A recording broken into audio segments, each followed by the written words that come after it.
कितने लोगों को जानता हूँ जिन्होंने कोई डिग्री शुरू की, बीच में छोड़ दिया, फिर कुछ और ज्वाइन किया। जैसे मैं कुछ लोगों को जानता हूँ जिन्होंने ACCA स्टार्ट किया, 6-7 साल ज़ाया किए कोशिश करते करते कहीं ये इसमें मेरे इंटरेस्ट डेवलप हो जाए, और वो 6-7 साल ज़ाया करने के बाद डिग्री छोड़ दे किसी और फील्ड में चले गए। हम लोग, मैं आपको अपनी पर्सनल मिसाल दूँ, क्योंकि मैं बचपन से तो पढ़ा नहीं था, और मेरे अब्बा जी भी गुरिल्ला थे, SSG में थे। उन्होंने कहा तुम ये जो है ना समाज की जालिम दीवारें पालेगी, खुद अपने डिसीजंस ले। And he was a man, he was a brave man. उन्होंने कहा बच्चा भी खुद डिसीजंस लो, खुद ब्रेव बनो। तो हमें कोई गाइडेंस उस तरह से नहीं थी। अपने कहा जो मर्जी करना कर, डिसीजन तेरे खुद होंगे। मैंने मेडिकल 9-10 में मेडिकल किया, ठीक है। फर्स्ट ईयर सेकेंड ईयर में प्री इंजीनियरिंग की, और जो डिग्री चूज़ की वो bachelors in business administration. Medical, pre engineering और बिजनेस, इन तीनों का आपस में दूर दूर से कोई ताल्लुक नहीं है। अब ये क्यों हुआ, ये ऐसा क्यों हुआ? उसकी वजह ये बनी कि बिकॉज लैक ऑफ विजन कि मैं ज़िंदगी में अचीव करना चाह रहा हूँ, मैं बनना क्या चाह रहा हूँ। और इससे कितने ही लोग now for the past 6 years I have realized what I have to do in my life, और मैं एक रास्ते में जा रहा हूँ। पहले क्या था, कभी उस तरफ जा रहा हूँ, कभी इस तरफ जा रहा हूँ। अगर मैं शुरू से ही बिजनेस की फील्ड चूज़ करता और उसे फोकस करता तो मुझे बेस डेवलप हो जाती। जब मैंने बिज़नेस ये जो BBA किया, इसमें मुझे जो मेरे जो अकाउंटिंग के सब्जेक्ट्स थे, इस तरह के मुख्तलिफ सब्जेक्ट्स थे, उसमें आई वाज ज़ीरो, क्योंकि मैंने मेडिकल पढ़ा, प्री इंजीनियरिंग पढ़ी, लेकिन मैंने कभी अकाउंटिंग एंड फाइनेंस नहीं पढ़ी। तो this is what I needed the most उस चीज़ में। सो द पॉइंट इज़, हम लोग डिग्रीज चूज़ करते हैं और उसमें आधा महीना या 2-3 साल लगाते हैं, फिर we change the degree. Why? Because of lack of vision.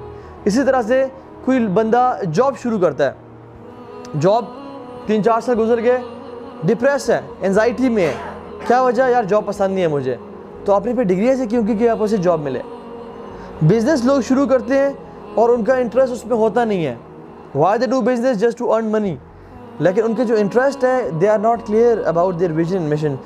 कि कहीं बहुत सारी इस्लामिक ऑर्गेनाइजेशंस भी हैं जो कि बहुत सारा पैसा इन्वेस्ट करते हैं किसी एक प्रोजेक्ट पे, लेकिन after spending so much money, result क्या होता है? नथिंग। वो सोचते हैं कि यार लेट्स नॉट डू दिस। वजह? Lack of vision and mission. तो दिस इज़ वेरी इंपॉर्टेंट, और ये बहुत कॉमन फिनोमिना है हमारी सोसाइटी का कि we don't focus on mission vision. We are not people of vision, we are people of television. हमें हर बंदे को पता है टेलीविजन क्या है, हर बंदे को पता है कि how to change channels and how to go about this. लेकिन विजन के बारे में अगर मैं पूछूं कि how to develop your vision, हम सबको इस बारे में नहीं पता होगा। विजन ऐसे ही है जैसे आप किसी सफ़र पे निकलते हैं गाड़ी में। मैं आपसे पूछूं कि आप कहाँ जा रहे हैं, आप कहें बस निकल पड़ा हूँ, मोटरवे पे चढ़ गया हूँ, मुझे नहीं पता कहाँ जा रहा हूँ। कभी ऐसा होता है? नहीं। अगर ऐसा होगा तो फिर आपको जिस रोड को पकड़ेंगे वो रोड जहाँ जा रही होगी आपको ले जाएगी। हमारा विजन डेस्टिनेशन है कि हमने ज़िंदगी का जो सफ़र शुरू किया हुआ है, ये हमें रास्ता कहाँ लेके जाएगा। फिर तो जो रास्ता खूबसूरत नज़र आए उधर चल पड़े। और हमारी लाइफ में भी ऐसे होता है, जो अच्छी जॉब अपॉर्चुनिटी मिल गई, जहाँ की हवा चली, किसी को देखा कि उसने अपनी डिग्री को छोड़ के वो करना शुरू कर दिया, तो उसके मुताबिक यार मैं भी सोच रहा हूँ ये कर लूँ। किसी ने सोचा कि एक बिज़नेस कर रहा था या कोई बिज़नेस स्टार्ट किया, तो बोलता हाँ यार उसने कर लिया तो मैं क्यों नहीं कर सकता, मैं भी वो कर लेता हूँ। हमें अपना आप का पता नहीं है, अपना विजन मिशन का पता नहीं है। मैं आपसे एक सवाल पूछता हूँ, if you want to build a house, if you want to build a house, right, what is the first thing you do? अपने घर बनाना है, आप क्या बनाएंगे उसमें पहले? सबसे जी डिज़ाइन करेंगे, मैप बनाएंगे, और मैप खुद बना सकते हैं आप? यू विल राइट डाउन और थिंक कि मैं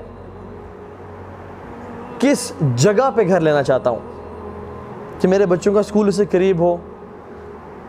आपने कंसल्टेंट हायर कर लिया, उसने कहा कि चलो गुजरांवाला में घर बनाते हैं, आप उसकी बात तो नहीं मानेंगे। You will plan first before hiring a consultant. Before digging the foundations you will plan first कि मैं अपना घर किस सेक्टर में बनाना चाहता हूँ, किस सोसाइटी में बनाना चाहता हूँ। नॉर्मली अगर लोगों से पूछा जाए तो सबसे पहले या तो कहते हैं कि हम लोग उसकी बेसमेंट मतलब फाउंडेशन तैयार करेंगे, उसकी खुदाई शुरू कराएंगे। This is not the first thing. हारे का कंसर्न, वो कंसर्न पूछेगा आपसे कि आपने घर कहाँ बनाना चाह रहे हैं। भाई मुझे तो पता ही नहीं। पहले जाके सोचो कि कहाँ बनाना चाह रहे हो, कितना बजट है आपके पास। यू प्लान फर्स्ट कि मेरे पास इतना बजट है, इस बजट में मैं कहाँ कौन से सेक्टर में प्लॉट्स ले सकता हूँ। और फिर प्लॉट्स की ऑप्शन के बाद आप सोचेंगे कि मेरे घर के करीब मस्जिद होनी चाहिए, मेरे बच्चों का स्कूल करीब होना चाहिए, मार्केट प्लेस करीब होनी चाहिए। And then you will do this only by making a plan. And if you fail to plan, you plan to fail. So you plan first. This is the first step you will do. हम visions की जब बात करते हैं, अपनी life की जब बात करते हैं, हम सबके पास एक ज़िंदगी मिली है, हम सबके पास एक चांस है अपनी इस ज़िंदगी को वर्थवाइल बनाने का। नॉर्मली अब क्या करते हैं कि हम अभी से जो हमने एंड तक अचीव कर रहे हैं इसके बारे में सोचते हैं कि मैं आपसे क्या करूं एंड तक कि मैं ये इंसान बन जाऊं या ये अचीव कर लूं। But vision making is from top to bottom. Normally we think from bottom to top कि मैं आज से शुरू करूं तो मैं कहां तक पहुंचूंगा और क्या करूंगा तो कहां तक पहुंचूंगा। But vision making, successful people think from top to bottom. They think कि जिस दिन मैं अपने बिस्तर मर्ग पे हूँगा, जिस दिन मैं इस दुनिया से जा रहा हूँगा, how I want to see this world. मैं अपने आप को, अपनी फैमिली को, अपनी दुनिया को कैसे देखना चाहता हूँ, वो सबसे पहले वो टॉप इमेजिन करते हैं। और इट्स टफ प्रोसेस ये विजन डिफाइन करना। वंस दे डू दिस कि मैंने ये अचीव करना है अपनी ज़िंदगी में, इसके बाद उसको डिवाइड करते हैं कि मैं उसको अचीव करने के लिए क्या क्या कर सकता हूँ और मैंने कल से फिर क्या शुरू करना है। So they think from top to bottom कि मैंने करना क्या है। आप एग्जाम्पल्स देख लें, आप याकूब अलैहिस्सलाम को देख लें।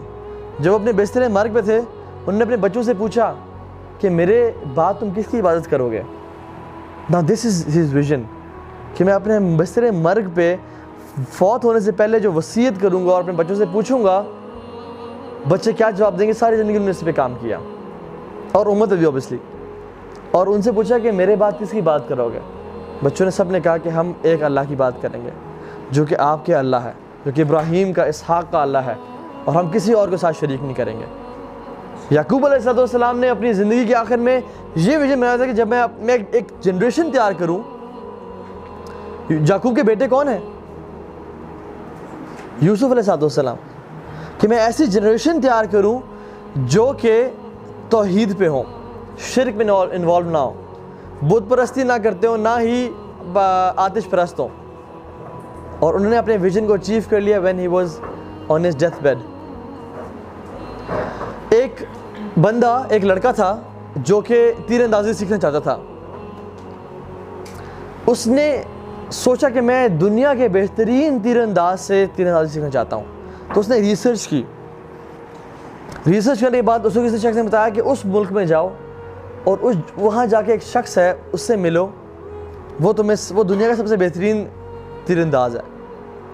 तो वो शख्स उठा और ट्रैवल किया, हज़ारों मील का फासला तय किया। उस ज़माने में गाड़ी नहीं थी, ऊँट थे, घोड़े थे। ट्रैवल करके उसके पास गया और उसके पास बैठा। उसने कहा कि मैं तीरंदाजी सीखना चाहता हूँ। तो उस उस्ताद ने कहा कि कल सुबह अर्ली मॉर्निंग फजर के बाद तुम इस जगह पे मुझे आके मिलना। तो उसने कहा ठीक है। फजर के बाद वो जगह पे पहुंचा तो उस्ताद उसका पहले से वहाँ मौजूद था और उसने कहा कि मेरे आंखों में पट्टी बांधो। उसने कहा ठीक है।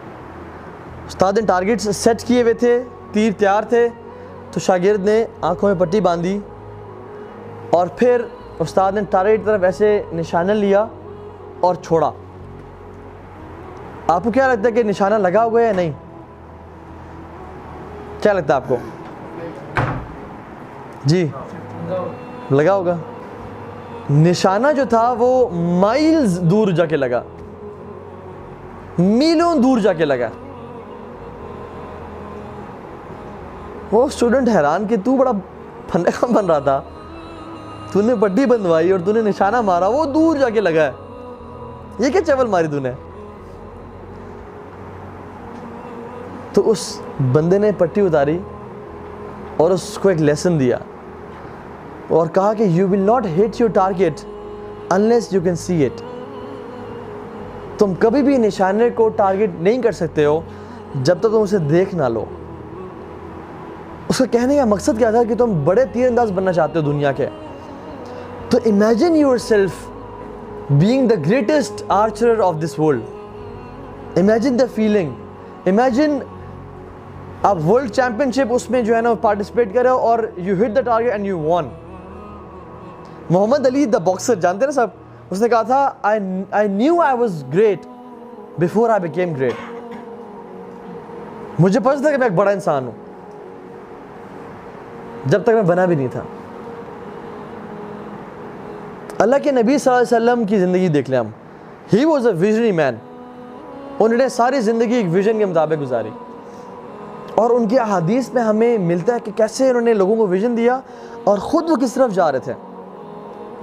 मक्का से हिजरत कर रहे हैं, बल्कि मक्का से हिजरत से पहले लोगों का या अरब लोगों को कहा बुला के, क़ूलू ला इलाहा इल्लल्लाह तुफ्लिहू तमलिकुल अरब वल अजम। ए अरब, तुम सब कह दो ला इलाहा इल्लल्लाह, तुम कामयाब हो जाओगे। तमलिकुल अरब वल अजम, अरब और अजम सब तुम्हारा हो जाएगा। उन्होंने वो इमेजिन कर चुके थे, उनको मालूम था कि ये जो दीन मैं लाया हूँ इतना कमाल का दीन है कि जो इसको पढ़ेगा, जो इसको फॉलो करेगा मेरी सुपरविजन में, वो पूरी अरब और अजम का मालिक बन जाएगा।